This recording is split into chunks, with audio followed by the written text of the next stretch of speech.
کے لیے ہر سطح پر مسلسل جدوجہد کی ضرورت ہے۔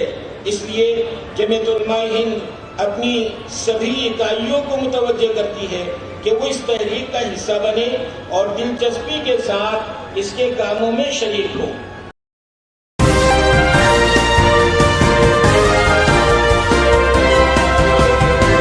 آپ دیکھ رہے ہیں پل پل نیوز اور میں ہوں آپ کے ساتھ ندیم اکرم۔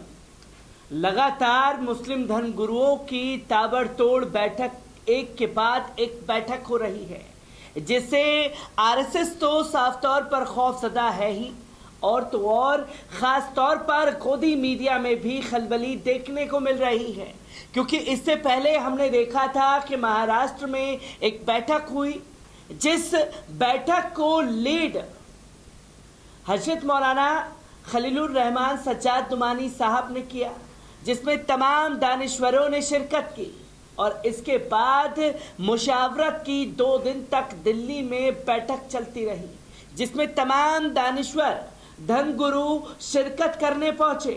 تو اب 28 اور 29 تاریخ کو دیوبند میں بھی میٹنگ چل رہی ہے، جہاں جمعیت علماء ہند کی طرف سے دیش بھر کے دگج 5000 مسلم ایک جٹ ہوئے ہیں، اور 2 دن کی ڈیلیگیشن کی بیٹھک کے بعد نرنے لیا جائے گا کہ جو لوگ مسجدوں کو ٹارگٹ کر رہے ہیں یا جو لوگ سنویدھان کی دھجیاں اڑا رہے ہیں، ان لوگوں سے آخر کار کیسے نپٹا جائے۔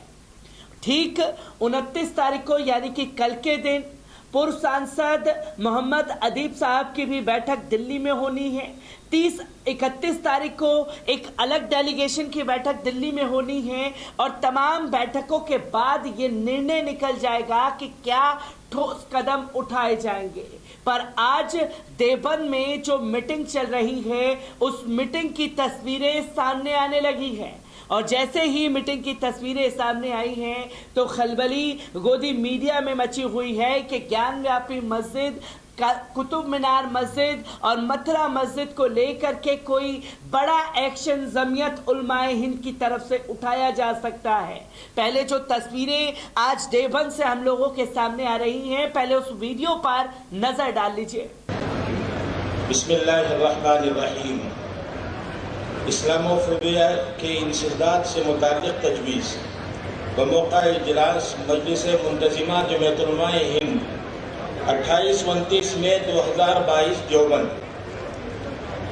ہندوستان میں اسلاموفوبیا اور مسلمانوں کے خلاف اشتعال انگیزی کے واقعات روز بروز بڑھتے جا رہے ہیں۔ اسلاموفوبیا صرف مذہبی عداوت نہیں، بلکہ عداوت کو ذہن اور فکر پر حاوی کرنے کا نام ہے، جو ایک عالمگیر المیہ اور انسانی حقوق اور جمہوری اقدار سے متصادم ہے، جس کی وجہ سے پوری قوم کو مذہبی، سماجی اور سیاسی انتہا پسندی کا سامنا کرنا پڑتا ہے۔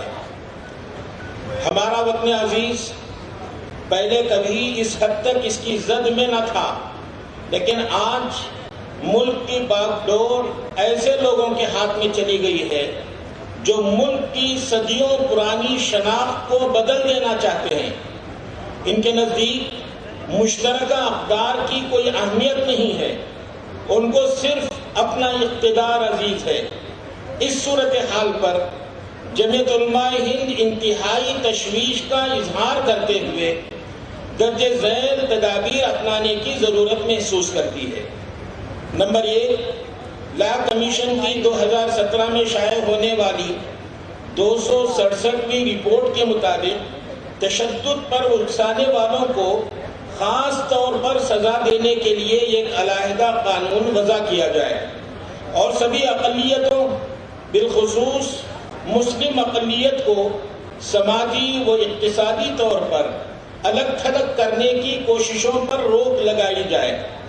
نمبر 2، تمام مذاہب، نسلوں اور قوموں کے درمیان رواداری، پرامن بقائے باہم، بین المذاہب ثقافتی ہم آہنگی کے پیغام کو فروغ دینے کے لیے اقوام متحدہ کی طرف سے مقررہ 15 مارچ کو ہر سال عالمی اسلاموفوبیا ڈے منایا جائے، جس میں انسانی وقار کے احترام کا واضح پیغام دیا جائے اور ہر قسم کی نسل پرستی اور مذہبی امتیاز کے خاتمے کے لیے مشترکہ عزم کا مظاہرہ کیا جائے۔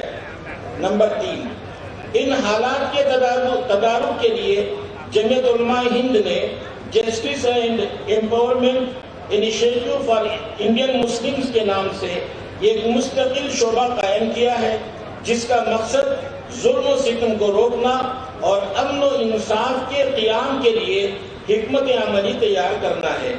تاہم یہ حقیقت ہے کہ یہ جنگ صرف ایک شعبہ قائم کر کے نہیں جیتی جا سکتی، بلکہ اس کے لیے ہر سطح پر مسلسل جدوجہد کی ضرورت ہے۔ اس لیے جمعیت علماء ہند اپنی سبھی اکائیوں کو متوجہ کرتی ہے کہ وہ اس تحریک کا حصہ بنے اور دلچسپی کے ساتھ اس کے کاموں میں شریک ہوں۔ آپ حضرات کو یہ تجویز منظور ہے؟ ذرا ہاتھ اٹھا کر تائید فرمائیں۔ اور آخر میں جو جز اور جو جملہ پڑھا گیا ہے، میں آپ سبھی حضرات سے درخواست کروں گا، اکائیوں سے جو درخواست کی گئی ہے کہ اس میں کھل کر حصہ لیں، بھرپور حصہ لیں اور میدان عمل میں اتر کر اس کی مکمل عملی تائید پیش کریں، تبھی جا کر یہ نفرت والی جو فضا ہے اس کو روکا جا سکتا ہے۔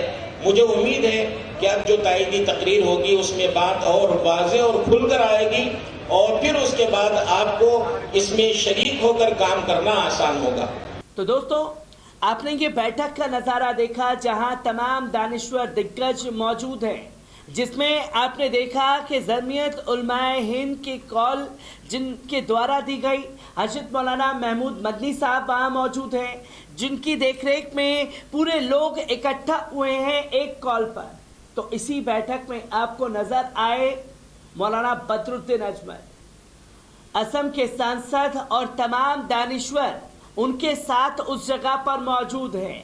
جو بیتے 7-8 سالوں میں مسلمانوں کے ساتھ میں ظلم اور زیادتی ہوئی ہے اس کو سمجھانے کی کوشش کی گئی، اس کے لیے جمعیت علماء ہند نے کیا قدم اٹھائے اس کو بتانے کی کوشش کی جا رہی ہے۔